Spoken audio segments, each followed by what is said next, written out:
Well, first off, it's nice to be here with the sheriff. It's nice to be here with Congressman Mast. It's horrible to see what happened. Um, this hurricane was deadly, maybe a little bit different than what we thought.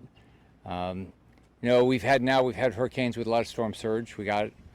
A lot of wind. We got it. A lot of rain. We got it. A lot of flooding. We got it. But what surprised everybody is these tornadoes and the death that came with these tornadoes. You look at the building behind us, and you just can't imagine that a tornado would be able to demolish that building like it did. We saw the retirement area, and your heart goes out to the families that lost the loved ones there. And I know the sheriff and his team and the other first responders are working their tail off to try to make sure if there's anybody else to try to save.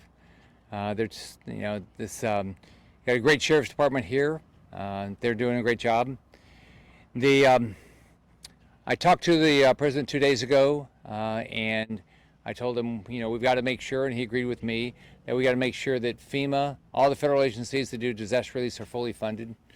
Whether that's FEMA, SBA, HUD, Department of Agriculture, all of them have to be fully funded. I want to thank Congressman Mast for his hard work. He's somebody that really cares about this community, and he's working hard to make sure that this community gets the support it needs.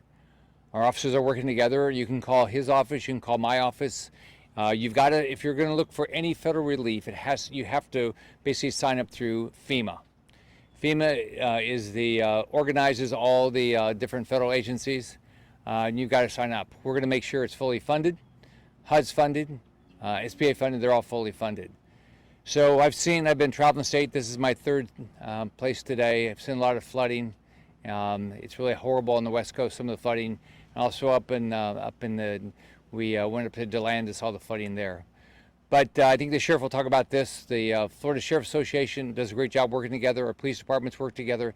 All these federal agencies, our state agencies work well together. So I know Florida Power Light has been working hard. They've restored, I think, over 1.4 million homes already. They've got 20,000 linemen working every day to get the power back on.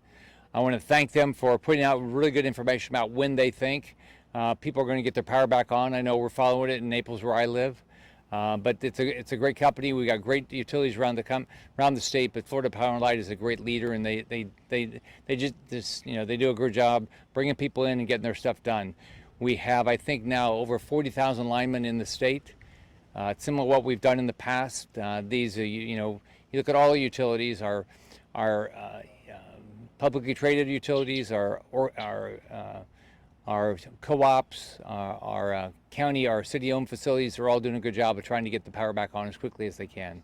So let me turn it over to Congressman Mast. Thanks, Senator.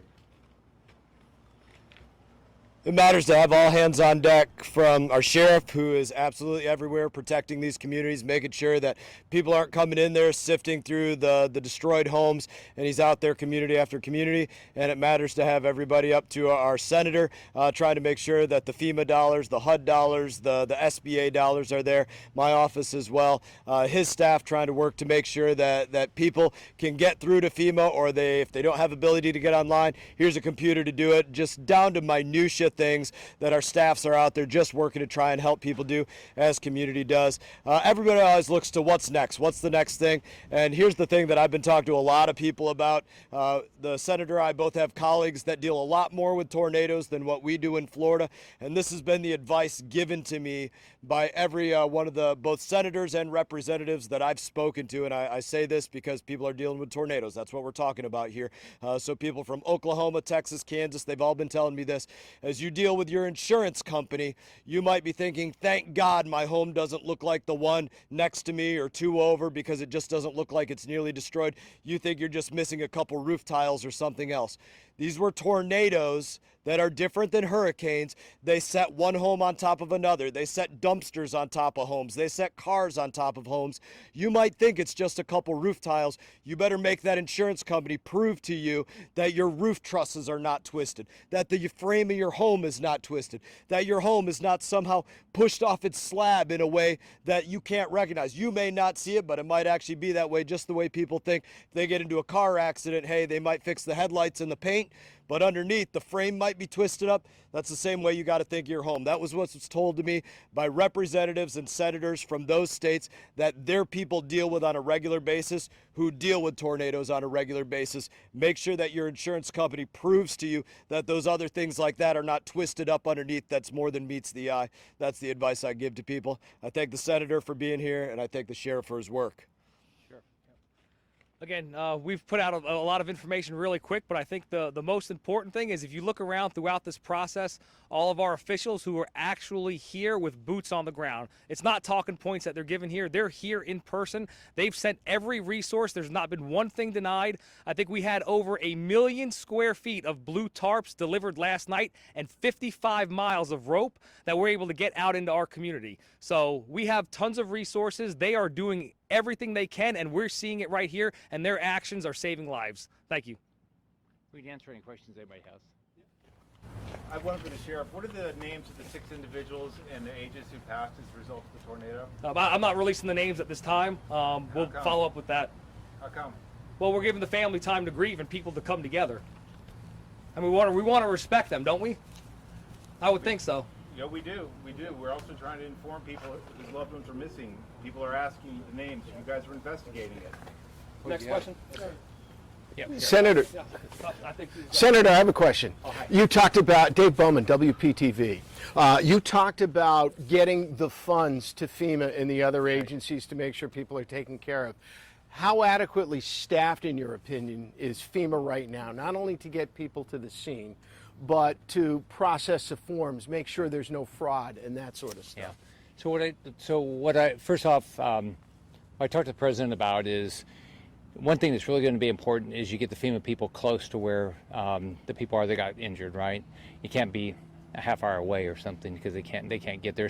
Especially on the West Coast where so many things are shut down. But even here, so what I talked to the president about 2 days ago, and I'll see him tomorrow, and I'll reiterate it, is the fact that he's got to open up these FEMA centers close to where the impacted people are.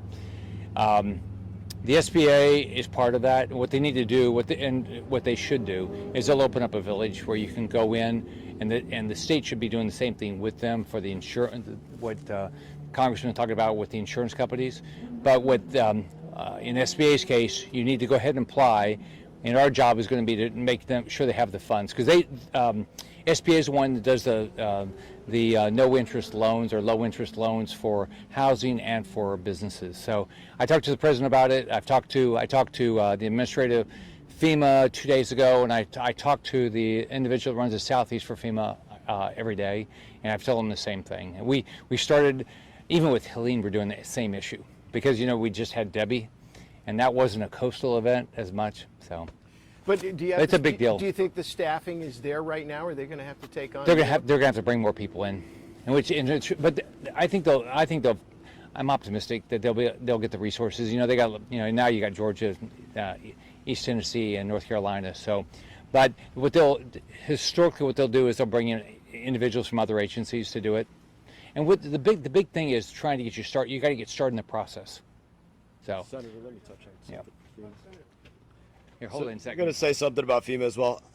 The Senator and I have both been with the FEMA administrator. He's in constant contact with FEMA and others. And the FEMA administrator was very specific yesterday. I don't know necessarily about in front of the camera, but about tempering expectations of people and what FEMA does and doesn't do. FEMA will come in with individual assistance, and FEMA is capped out, I'm going to round it at $43,000 in individual assistance. It is far more likely, even with the level of destruction that you've seen on these homes, that somebody will receive $4,300 than $43,000. FEMA does not come in to totally rebuild somebody's uninsured home. That's not the nature of what they do, and for the most part, that's not the resources that they are providing. They will assist in providing people with hotels or with rental properties, not just for the short term, but in the long term. They will assist with getting them a type of lodging that they could move onto their property, like a trailer or a fifth wheel or something like that. They will do those things. Those things, in some circumstances, will count against the individual assistance checks that would come to the individual, even if that check was, $5,000. Those assistances that they might give in housing might count against that in some kind of way. So it's important, in my opinion, based upon the conversations that I've had with the FEMA administrators, to make sure people understand what does and what doesn't come in terms of probability from FEMA. Yes, sir. I'm going to ask that question about FEMA. WPD have 25 years photographer. We wanted to know what are you going to make sure that in order consistency with FEMA system.